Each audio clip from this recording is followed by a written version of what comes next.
ബഹുമാനപ്പെട്ട പ്രതിപക്ഷ നേതാവും അദ്ദേഹത്തിൻ്റെ നേതൃത്വത്തിൽ പ്രതിപക്ഷവും കേരളത്തിലെ വിദ്യാർത്ഥി സംഘർഷങ്ങളിൽ പക്ഷം ചേർന്ന് അതിനെ രാഷ്ട്രീയവൽക്കരിച്ച് ആളിക്കത്തിക്കാനുള്ള ശ്രമമാണ് നടത്തുന്നത്. ഞങ്ങളുടെ നിലപാട് ബഹുമാനപ്പെട്ട മുഖ്യമന്ത്രി നിയമസഭയിൽ പറഞ്ഞു, ക്യാമ്പസുകളിൽ സമാധാന അന്തരീക്ഷം ഉണ്ടാവണം, വിദ്യാർത്ഥികൾ തമ്മിലുള്ള സംഘർഷങ്ങൾ ഉണ്ടാകാൻ പാടില്ല എന്നതാണ് ഞങ്ങൾ വെക്കുന്ന നിലപാട്. എന്നാൽ പ്രശ്നങ്ങളെ പെരുപ്പിച്ച് കാണിക്കുക, ഊതിപ്പെരുപ്പിച്ച് ആളിക്കത്തിക്കുക, അതിൻ്റെ പേരിൽ MLA-മാർ ഉൾപ്പെടെയുള്ളവർ ചെന്ന് സംഘർഷമുണ്ടാക്കാൻ നേതൃത്വം കൊടുക്കുക, ഇത് ആസൂത്രിതമായിട്ട് കുറച്ചു കാലമായിട്ട് നടക്കുക. ക്യാമ്പസുകളുടെ സമാധാനാന്തരീക്ഷം ഉണ്ടാവുന്ന ഒരു സംശയം ആ കാര്യത്തിലില്ല. ഒരു സംഘടനയുടെയും ഭാഗത്തു നിന്നുണ്ടാകുന്ന തെറ്റായ പ്രവണതകളെ അംഗീകരിക്കുകയില്ല. അങ്ങനെ പൊതുവായൊരു നിലപാടാണ് ഇക്കാര്യത്തിൽ എല്ലാവരും എടുക്കേണ്ടത്.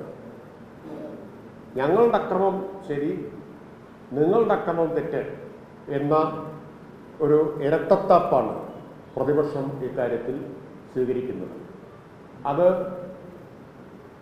ഗുണം ചെയ്യുന്ന ഒന്നല്ല, ആർക്കും ഗുണം ചെയ്യുന്ന ഒന്നല്ല. അക്രമം ഉണ്ടാകാൻ പാടില്ല, എല്ലാ അക്രമത്തെയും തള്ളിപ്പറയുന്നു എന്ന നിലപാടല്ലേ സ്വീകരിക്കേണ്ടത്. അതിനു പകരം സെലക്റ്റീവായിട്ടുള്ളൊരു സമീപനം പ്രതിപക്ഷം സ്വീകരിച്ചുകൊണ്ടിരിക്കുകയാണ്. അതൊക്കെ രാഷ്ട്രീയ ലക്ഷ്യത്തോടു കൂടി നടത്തുന്നതാണ്.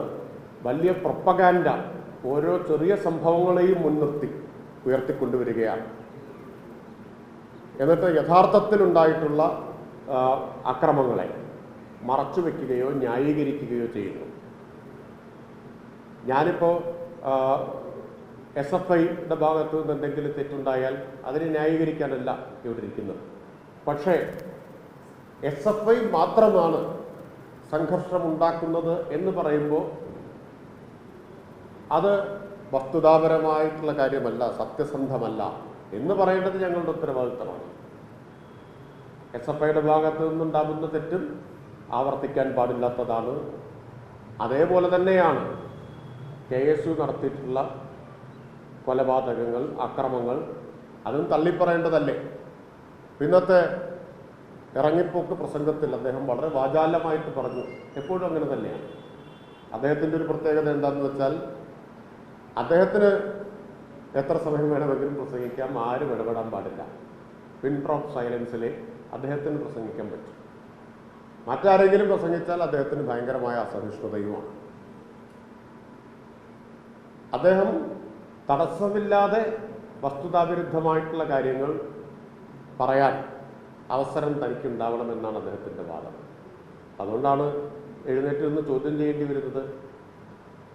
ഞങ്ങൾ ന്യായമായിട്ട് അദ്ദേഹം വസ്തുതാവിരുദ്ധമായ കാര്യങ്ങൾ പറഞ്ഞപ്പോഴാണ് ചോദ്യം ചെയ്തത്. ചില കാര്യങ്ങൾ അദ്ദേഹത്തെ ഓർമ്മിപ്പിക്കാനാണ് ചോദ്യം ചെയ്തത്. അദ്ദേഹം പത്രസമ്മേളനത്തിൽ പറഞ്ഞതായിട്ട് കേട്ടു.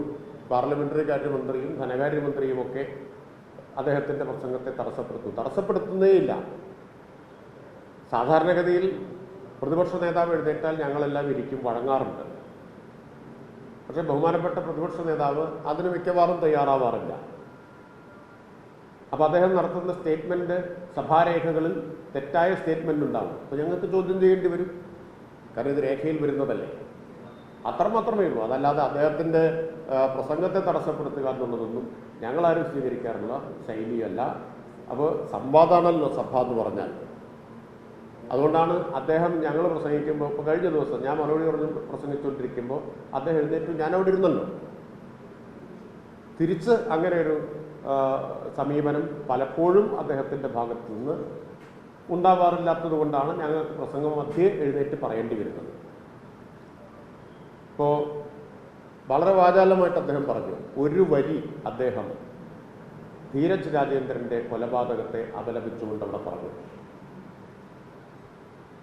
അതല്ലേ ന്യായമായൊരു സമീപനം?